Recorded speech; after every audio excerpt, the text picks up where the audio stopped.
예수님을 믿는 사람은 예배자입니다. 예배자는 아무나 될 수가 없습니다. 하나님께서는 예수 그리스도로 말미암아 그의 보혈로 우리를 제사함 받게 하신 후에 예배자가 되게 해 주셨습니다. 이 예배는 세 가지 중요한 요소가 있습니다. 첫 번째는 말씀입니다. 두 번째는 찬양입니다. 세 번째는 기도입니다. 이것은 신약 교회들이 예배를 드리는 모습 속에서 아주 두드러지게 나타나고, 또 특별히 사도 바울의 서신서에는 이 세 가지의 요소가 아주 강하게 새겨져 있습니다. 그래서 오늘날 우리는 신약 성경의 가르침을 따라서 우리의 예배 속에 설교를 두어서 말씀을 전하게 하고, 기도자를 두어서 하나님께 기도를 올리게 하고, 노래로 찬양을 드리거나 또는 예전에 교동문을 통해서 말로 하나님을 찬양하기도 했습니다. 갈라디아서 뿐만 아니라 여러 서신서들은 다 하나의 예배입니다. 하나님의 말씀만 있는 것이 아니라 그 안에는 기도가 있고 그 안에는 찬양이 있습니다.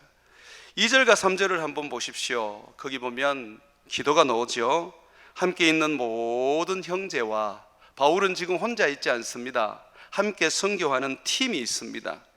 그 모든 형제와 더불어 갈라디아 여러 교회들에게, 소아시아, 지금은 트루키에이죠, 그 한 중간에 있는 큰 지역, 거기에 갈라디아라고 부르는데 많은 교회들이 있었습니다. 그 여러 교회들에게 하나님의 축복을 기도합니다. 우리 하나님 아버지와 주 예수 그리스도로부터 은혜와 평강이 있기를 원하노라. 이 원하노라라는 것은 기도의 문장입니다. 원합니다. 하나님께서 우리 사랑하는 갈라디아 교회에 하나님 아버지와 주 예수 그리스도로 말미암아 평강이 있게 하시기를 원합니다. 이렇게 기도를 드리는 겁니다.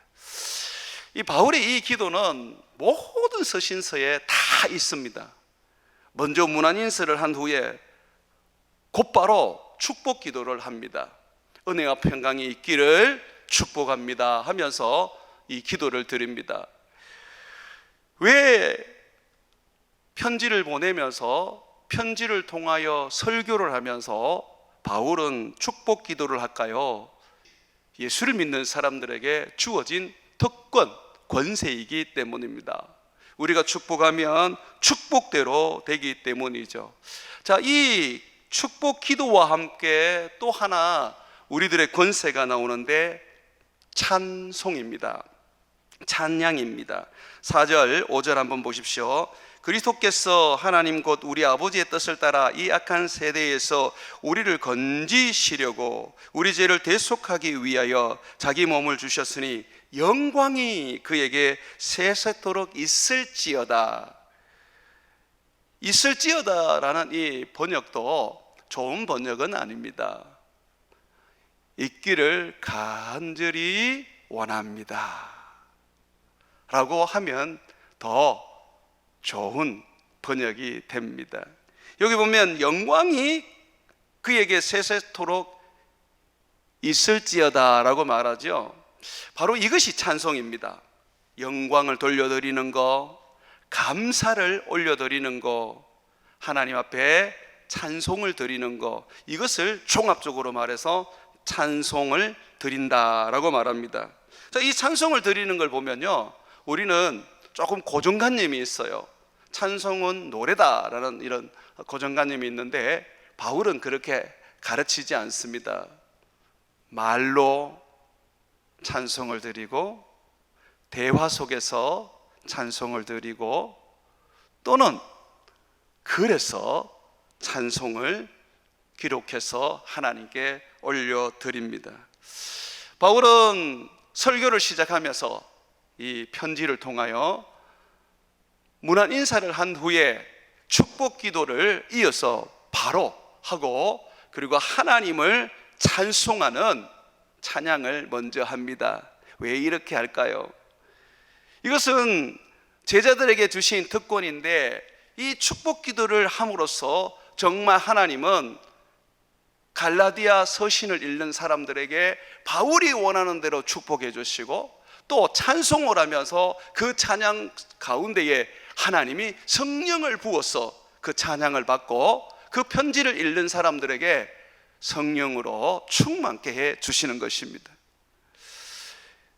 우리가 기도할 때에 하나님은 그 기도를 응답하시고요, 우리가 찬송할 때 하나님은 성령을 부으십니다. 이 부분을 조금 더 제가 오늘 말씀을 가지고 좀 더 깊이 다루어 드리도록 하겠습니다. 여러분, 기도라는 것은 구약 성도들에게 있어서는 어려운 일이었습니다. 하나님께 기도를 드리지만은, 그러나 그 기도가 바로 하나님 앞에 상달될 수가 없었습니다. 왜냐하면 그들이 하나님 앞에 온전한 기도를 드리려고 그러면 번제제사, 속죄제사, 짐승의 피제사를 드린 후에 그들은 기도를 드려야만 했습니다. 그 기도도 대제사장이나 또는 왕이나 어떤 기름 부음을 받은 직분을 가진 사람이 그 기도를 드렸던 것입니다. 그래서 일반 백성들이 기도를 했을 때 쉽게 응답이 되지는 않았습니다. 그리고 그들에게 하나님께 기도를 드리지만, 그러나 그 기도는 하나님께 제대로 상달될 수가 없었습니다. 항상 짐승의 피를 의지해서 주님 앞에 예배해야지만이, 기도해야지만이 그 기도가 겨우 상달되었던 것입니다. 그런데 예수님께서 이 땅에 오셔서 그 모든 것들을 바꾸어 놓으셨습니다. 그가 우리 죄를 위하여 십자가에 죽으시고 영원한 하나님 앞에서의 속죄 제사를 드린 후에 누구든지 우리를 위하여 속죄 제사를 지낸 예수 그리스도 그 보혈을 힘입고 하나님 앞에 기도하면 하나님은 그 기도를 즉각적으로 들으시고 또한 그의 뜻에 따라서 그의 시간에 응답을 하십니다. 요한복음 16장 23절과 24절에 보게 되면, 그날에는 너희가 아무것도 내게 묻지 아니하리라고 말하고 있습니다. 여기 묻지 아니하리라 하는 것은 구하지 아니하리라고 말하는 겁니다. 그날, 언제를 말합니까? 성령이 우리에게 오신 이후로, 예수님이 성천하고 예수님께서 하늘 보좌에 앉으신 후 성령을 보내십니다. 그럼 성령이 각 사람에게 임하시죠. 자, 이제 성령이 임하게 되면 성령의 기름 부음을 받은 후에는 그들은 예수님께 구하지 않아도 된다고 말합니다. 왜 그러냐? 내가 진실로 진실로 너희에게 이르노니 너희가 무엇이든지 아버지께 구하는 것을 내 이름으로 주시리라고 말하고 있습니다. 구약에는 아버지 앞에 나가서 바로 구할 수가 없었어요. 그런데 이제 예수님께서 십자가에 못 박혀 죽으시고 우리의 영원한 대제사장이 되시며 중보자가 되신 후에는 이제는 누구든지 하나님의 보좌 앞에 담대히 나갈 수가 있게 되었습니다. 왜 담대히 나갈 수가 있습니까? 우리를 위하여 속죄하신 예수 그리스도 그 이름으로 말미암아 담대히 나갈 수 있는 권세를 주셨기 때문입니다. 예수님은 분명히 말합니다. 내 이름으로 너희가 기도하고 내 이름으로 응답을 받으리라고 하셨습니다. 예수, 그 이름은 귀신 쫓아내고 병 고치고 죽은 자를 살리는 것으로 끝나지 아니하고 하나님 앞에 담대히 나가서 기도했을 때에 예수 그리스도의 이름으로 말미암아 하나님은 우리의 기도를 들으시고 예수 그리스도의 이름으로 말미암아 우리의 기도를 응답해 주시는 것입니다. 요한복음 16장 24절에도 얘기하고 있습니다. 지금까지는 너희가 내 이름으로 아무것도 구하지 아니하였으나 이제는 구하라. 그리하면 너희가 받을 것이고 너희 기쁨이 충만할 것이다 라고 말하고 있습니다. 내가 열심히 기도해야 되고 땀 흘리면서 기도해야 하고 죽도록 기도해야 되고 라는 이야기를 하지 않으시고 그저 기도의 조건으로 딱 하나, 내 이름으로 기도해라. 그러면 하나님께서 너희에게 기쁨이 충만하도록 응답해 주실 것이다 라고 말하고 있습니다. 다시 26절에 보게 되면 그날에 너희가 내 이름으로 구할 것이요 내가 너희를 위하여 하나님께 구하겠다 하는 말이 아니니라고 하십니다. 너희가 제사장 앞에 나와서 제사장에게 예물을 드리고 제사장을 통하여서 하나님께 간구하고, 지금까지 이스라엘 백성들은 오랜 세월 수천 년 동안 그렇게 해왔지만 이제는 변혁되었다. 너희는 내 이름으로 아버지 앞에 담대히 나가게 될 것이며 너희는 내 이름으로 아버지 앞에서 응답을 받게 될 것이다 라고 말합니다. 그러면서 다시 요한복음 16장 27절에 이는 너희가 나를 사랑하고 또 내가 아버지께로부터 온 줄을 믿었으므로, 너희가 나를 사랑하고 날 믿었으므로 아버지께서 친히 너희를 사랑하기 때문이다 라고 말씀해 주셨습니다. 사랑하는 여러분, 이제는 우리가 하나님의 은혜 보좌 앞에 담대히 나갈 수 있는 자격을 얻었습니다.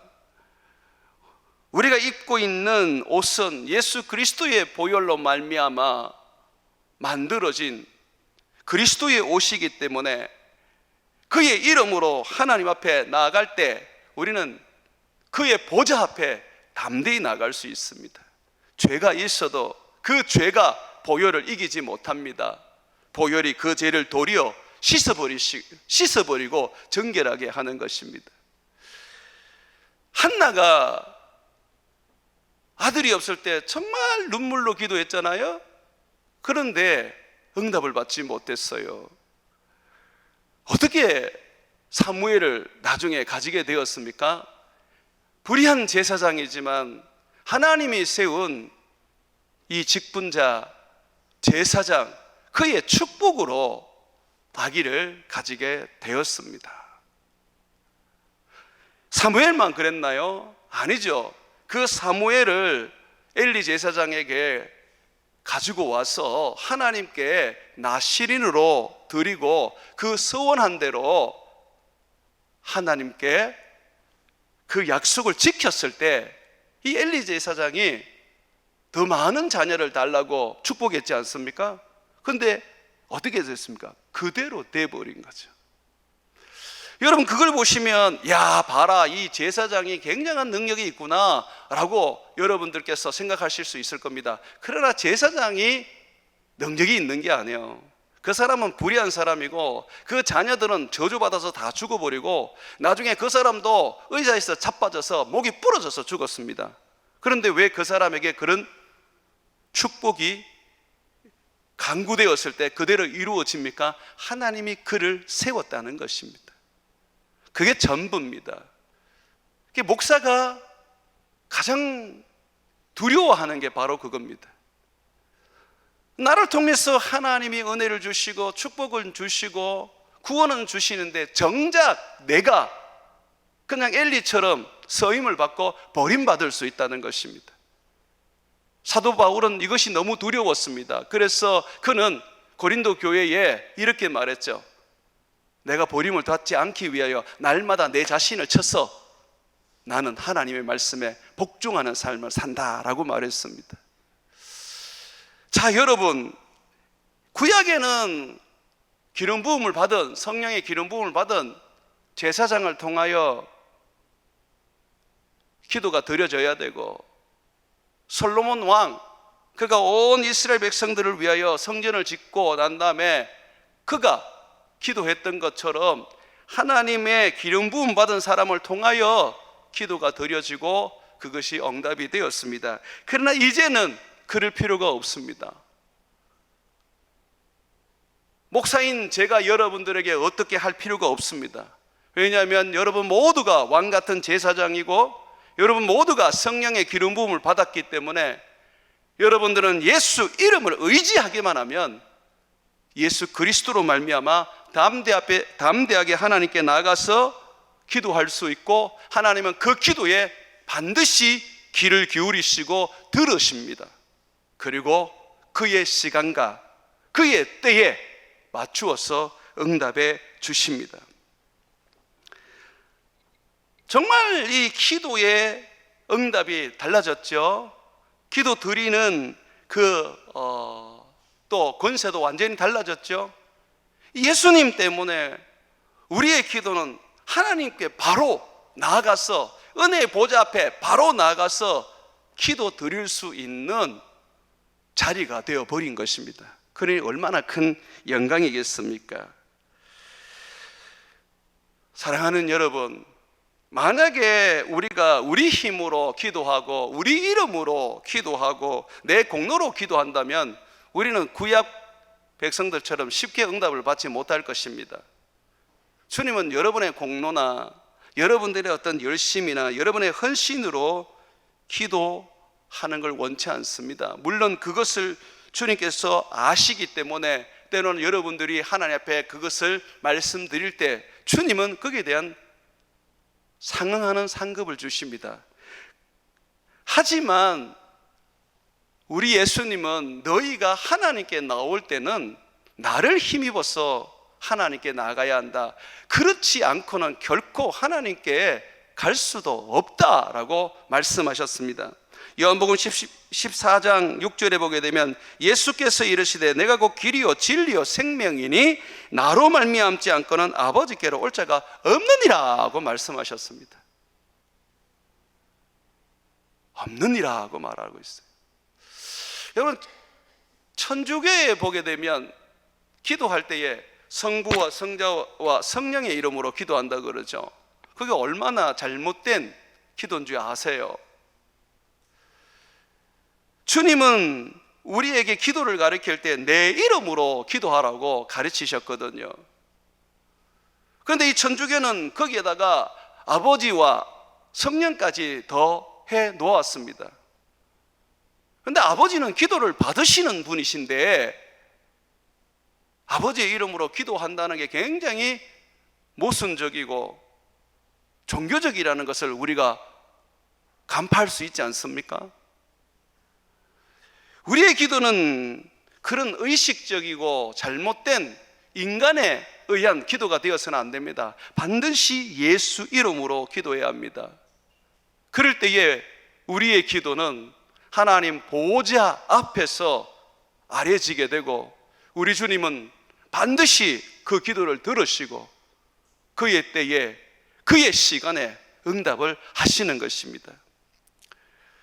이 기도에 대한 특권을 확신했기 때문에 바울은 편지를 통하여 설교할 때도 문안 인사를 한 후에 바로 축복 기도를 했던 것입니다. 바울은 여러 가지 기도를 했습니다마는 그 중에 성도들을 위해서 축복 기도를 늘 했습니다. 서신서에는 이 축복 기도가 담겨져 있습니다. 여러분 오늘 그 2절과 3절에 보게 되면 은혜와 평강이 있기를 원합니다 하고 기도하지요. 그게 축복 기도예요. 그게 축복 기도. 그 기도는 예전에 제사장들만 할 수 있던 기도였습니다. 아무나 못하는 거예요. 축복은 아무나 할 수 있는 게 아니에요. 구약에 의하면 주님께서 세운 자들만이 축복할 수 있는 거예요. 이삭이 축복을 할 수 있었고 아브라함이 축복을 할 수가 있었습니다. 주님이 세운 다윗이 축복할 수 있었고 선지자들이 축복할 수 있었습니다. 아무나 할 수 있는 게 아닙니다.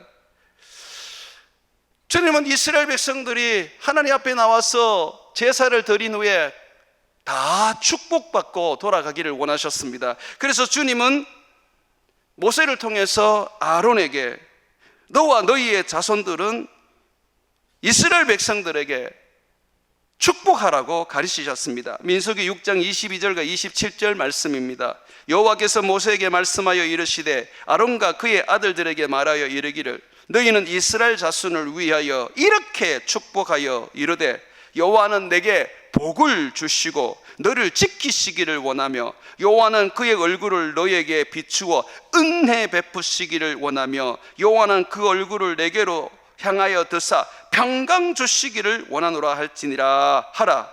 그들이 이같이 내 이름으로 이스라엘 자손에게 축복할지니 내가 그들에게 복을 주리라. 주님은 제사장을 통하여 축복하라고 명령하셨습니다. 축복하면 반드시 내가 축복을 주겠다고 하셨습니다.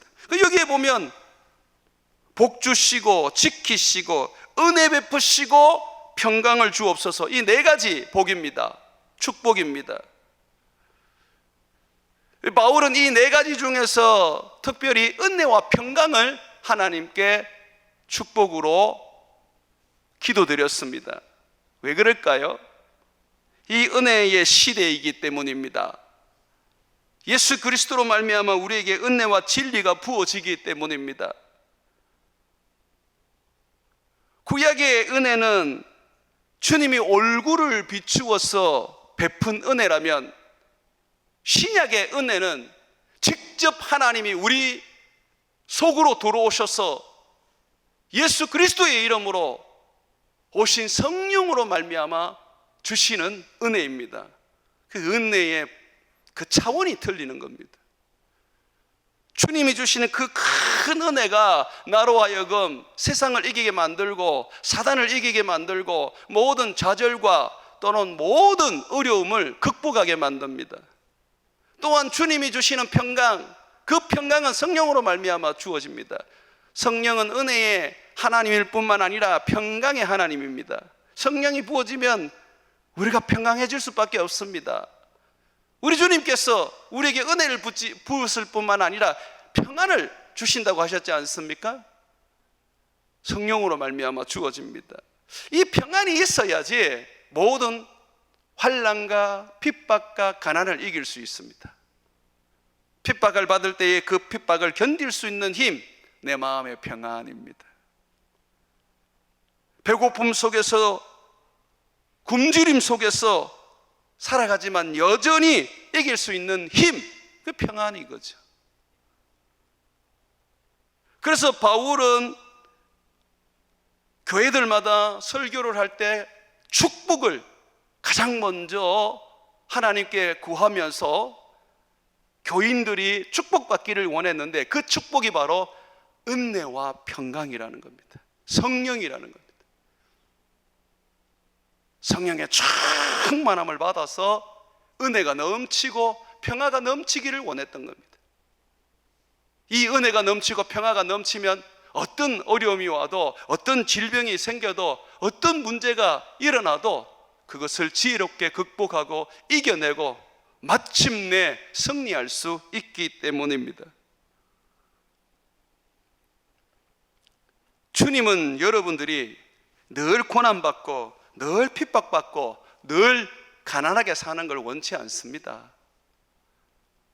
연단이 끝나고 능히 여러분들이 그 모든 것을 통하여 하나님의 뜻을 깨닫게 되고 그것을 통하여 여러분들이 단단한 제자가 되어버리면 주님은 그 모든 것들을 이제 거두십니다. 주님의 생각은요, 평안이고 미래고 축복입니다. 여러분 믿으십니까? 내가 그럼에도 불구하고 고난을 받고 어려움을 당하고 가난함 속에 살아갈 수밖에 없는 것은 주님이 그걸 통하여 우리에게 말씀으로 사는 신앙을, 믿음을 키우고 있기 때문입니다. 이스라엘 백성들이 왜 만나만 먹고 광야에서 유린하고 방황하면서 배고픔과 힘겨움 속에 40년을 살았습니까? 그들에게 말씀으로 사는 법을 가르치기 위한 거 아닙니까? 그래서 우리에게 주시는 고난들, 우리에게 주시는 가난함들, 우리에게 주시는 어려움들이 우리를 연단하여 마침내 그리스도의 제자가 되게 만들어줍니다. 그러므로 주님 앞에 감사하며 이 고난을 이겨냅시다. 그러려면 어떻게 해야 돼요? 은혜와 평강이 우리에게 부어져야 하는 것이죠. 바울이 빌립보 교회를 세우기 전 그런 귀신을 쫓아낸 일로 인하여 붙잡혀서 엄청 매를 맞고 지하 감옥에 갇혔습니다. 피투성이가 되었습니다. 그런데 그는 하나님 앞에 은혜와 평강을 구했습니다. 그 감옥에서 찬송을 부르며 하나님께 은혜와 평강을 구했을 때 주님은 은혜의 영이시고 평강의 영이신 성령을 보내주셔서 그곳에 지진이 일어나도록 만들었고 옥문이 다 열리도록 만들었습니다. 그런 후에 주님은 그들에게 그 고통과 그 매맞음과 그 힘겨움을 능히 감사하며 이길 수 있도록 만들어 주었습니다. 바울이 얼마나 거기에서 은혜를 받고 평화를 누렸으면 옥문이 열렸는데도 불구하고 도망가지 않고 그대로 있었겠습니까? 매는 맞을지라도 배고픔을 당할지라도 고난 속에 고통으로 살지라도 우리가 구하는 은혜와 평강이 부어지게 되면 우리는 그 모든 것을 이겨낼 수가 있습니다. 저는 여러분들에게 이 바울이 부어진 것처럼, 이 바울이 기도한 것처럼 은혜와 평강의 축복이 임하기를 주의 이름으로 축원을 드립니다. 여러분들은 모두가 아브라함의 자손들입니다. 아브라함의 자손이라는 것은 복을 이어받는 자들입니다. 아브라함은 가나안 땅에 들어가기 전에 하나님으로부터 복의 약속을 받았습니다. 아브라함아, 너는 너의 고향과 친척과 아버지 집을 떠나 내가 너에게 보여줄 땅으로 가라. 내가 큰 민족을 이루고 너에게 복을 주어 네 이름을 창대하게 할 것이고 너는 복이 될 것이다. 너를 축복하는 자에게는 내가 복을 내리고 너를 저주하는 자는 내가 저주하리니 땅의 모든 족속이 너로 말미암아 복을 얻을 것이다 라고 했습니다. 그런데 정말 이대로 되었어요. 우리까지도 아브라함이 믿는 그 믿음으로 말미암아 아브라함의 영적 자손이 되어서 우리도 복을 받고 구원을 얻었지 않습니까? 여기서 말하는 것은 구원의 복입니다. 갈라디아서 3장 6절과 9절에는 분명하게 이 아브라함으로 말미암아 모든 사람들이 복을 받았다고 말합니다. 아브라함이 하나님을 믿음에 그것을 그에게 의로 정하셨다함과 같으니라. 그런즉 믿음으로 말미암은 자들은 아브라함의 자손인 줄 알지어다.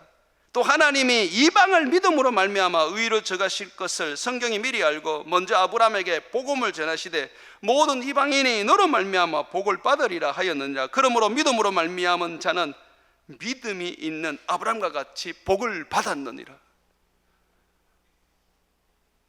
이방인이든 유대인이든 간에 아브라함의 자손이 되어서 다 복을 받은 사람들이 있습니다. 그들이 누굽니까?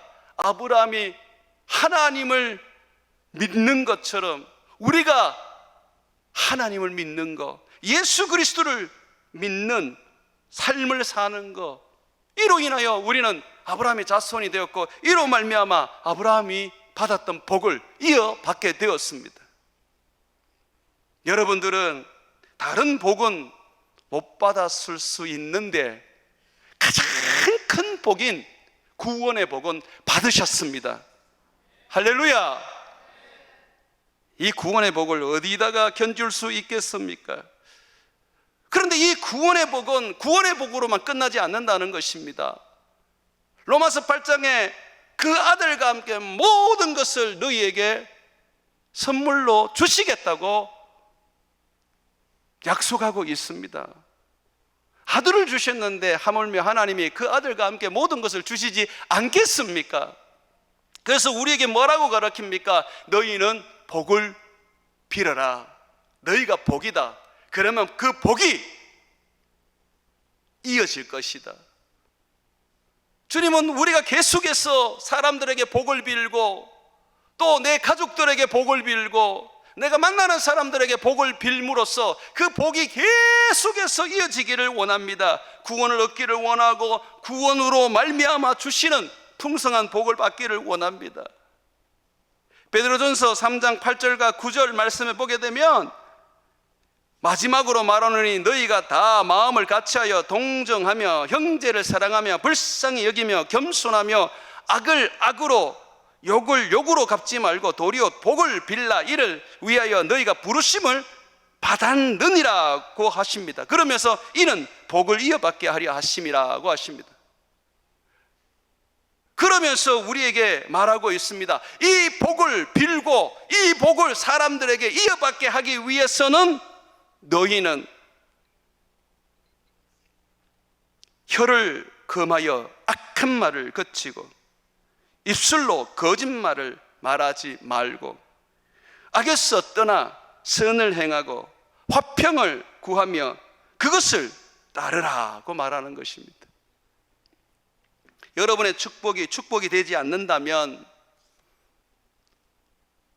내 입술을 변화시키고 내 삶을 바꾸고 선하고 의롭고 거룩하게 행실을 고치면 복은 내가 비는 대로 부어지게 되어 있습니다. 왜 그렇습니까? 하나님의 눈은 의인을 향하시고 그의 귀는 의인의 간구에 기울이신다고 말하고 있습니다. 그러나 하나님의 심판은 악행하는 자들에게 대하신다라고 말합니다. 우리는 구원의 복을 받은 자들입니다. 우리는 이 복을 나눠줄 수 있는 자들입니다. 복을 비는 자들입니다.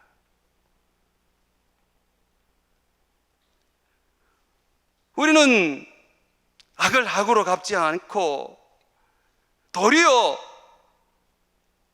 복을 빌어서 복을 이어받게 하는 자들입니다. 그런 자로서 살려면 주님은 분명하게 말합니다. 의인으로 살아야 한다. 너희 입술의 말을 절제하고 악한 말을 버리고 이웃을 향하여 분열하고 서로 원망하게 하는 모든 것도 버려야 한다. 오직 선을 행하고 의로운 삶을 살며 거룩하게 살아서 하나님께서 너희의 비는 복을 들어 응답하시는 사람이 되어야 한다고 말합니다. 사랑하는 여러분, 복을 받으려면 복 받을 삶을 사셔야 합니다. 그릇이 다 깨졌는데 어찌 하늘에서 내리는 그 소중한 이 비를 담을 수가 있겠습니까? 새 그릇을 가지고 와야 합니다. 금그릇이 아니라도 좋고 음그릇이 아니라도 좋습니다. 질그릇이라도 나무그릇이라도 상관없습니다. 그러나 그 안이 깨끗해야 되고 깨지지 않아야 합니다. 삶을 바꾸십시오. 물론 엘리 제사장을 통해서 한나가 복을 받았지만 주님은 우리가 그런 인생을 살기를 원치 않습니다. 왜냐하면 우리가 복을 빌 때에 나도 복을 받습니다. 그게 아브라함에게 약속하신 거죠. 그렇다면 우리가 복을 주고 복을 빌고 그 복을 나누는 복된 인생이 되려면 거룩하게 살아야죠. 목사도 기도하지 않으면 영성이 죽어버리는데 하물며 우리의 삶이 거룩하고 어렵고 하나님 앞에서 정직하지 않고서야 어떻게 복을 비는데 그 복이 부어질 수가 있겠습니까? 도리어 악한 자에게 악이 흘러가지 않겠습니까? 그러므로 내가 하나님 앞에서 살아가고 바울처럼 은혜와 평강의 복을 구하는 자가 되려면 여러분들은 거룩하고 정직하고 입술의 말을 제어해서 악한 말을 버려야 합니다. 한 번 더 보고 오늘 말씀을 마치도록 하겠습니다.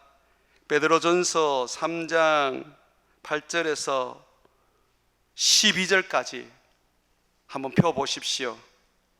자, 펴보셔야 됩니다. 되게 중요합니다. 베드로전서 3장 8절에서 12절까지입니다.